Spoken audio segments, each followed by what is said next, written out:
Hi అండి, అందరికీ నమస్కారం. పిన్ని ఛానల్ 146 స్వాగతం అండి. ఈరోజు వచ్చి కొత్త ఆవకాయ పచ్చడి అండి. కొత్త ఆవకాయ పచ్చడి ఎలా పట్టుకోవాలో కొలతలతో చూపిస్తానండి. నచ్చితే మీరు కూడా ట్రై చేయండి. చిన్న రసాలు తీసుకున్నామండి. 20 కాయలు, కాయల లెక్కల్లో చెప్తాను. 20 కాయలు మీడియం సైజేనండి. కొట్టించుకొచ్చామండి బయట. శుభ్రంగా క్లీన్ చేసుకుని వాటిని ఒక డబ్బాలో పోసేసుకుని 20 కాయలు కదండి, 3 స్పూన్ల పసుపును, కొద్దిగా ఆయిల్ వేసుకుని కలుపుతున్నారండి మా అత్తగారు. తర్వాత 3 డబ్బాల గల్లుప్పు తీసుకోవాలండి. 20 కాయలకి 3 డబ్బాలు గల్లుప్పు తీసుకున్నామండి. వాటిని కూడా వేసి బాగా కలుపుకోవాలి. సమ్మర్ సీజన్ కదా, మీరు పట్టుకునే ఉంటారు ఆవకాయ, కొత్త ఆవకాయ.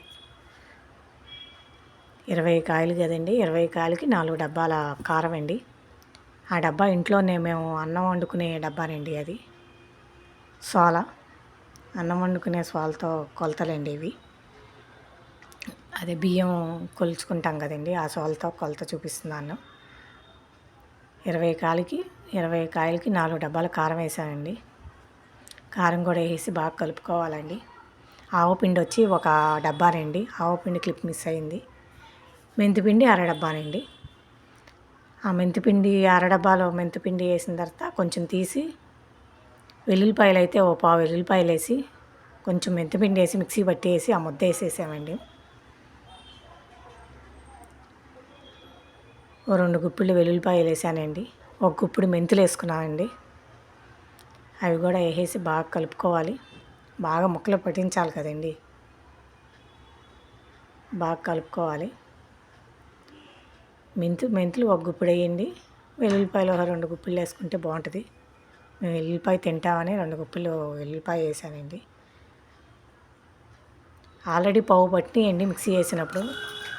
ఇదంతా ఒక డబ్బాలో తీసేసుకుని ఒక 3 రోజులు పక్కన పెట్టుకోవాలండి. ఒక డబ్బాలో తీసేసుకుని చాలా బాగా వచ్చిందండి ఈసారి. బళ్ళారికాయ కూడా వేస్తామండి. 2 డబ్బాలు బళ్ళారి కారం వేస్తే మామూలు కారం ఒక 2 డబ్బాలు వేస్తాం మేము. చాలా బాగుంటుంది, ట్రై చేసి చూడండి. చాలా టేస్ట్గా ఉంటుంది. ఇదిగోండి 3 రోజులు ఆగి చూపిస్తున్నాను. కేజీ ఆయిల్ పట్టిందండి. నూనె పోసేసిన తర్వాత కలిపి డబ్బాలోకి ఎత్తుకుందామని చెప్పేసి కలుపుతున్నానండి. పల్లి నూనె వాడతామండి మేము. పప్పు నూనె చవ్వగా అనిపిస్తుంది, మంచిది పప్పు నూనె. ఒక్కోసారి సగం అది సగం ఇది పోస్తాం. ఇప్పుడైతే పల్లి నూనె పోసేసానండి నేను. 20 కాయలకి కేజీ నూనె ఆయిల్ పట్టిందండి. 3వ రోజు చూపిస్తున్న క్లిప్ ఇది. 3వ రోజు. మీకు నచ్చితే లైక్ చేయండి.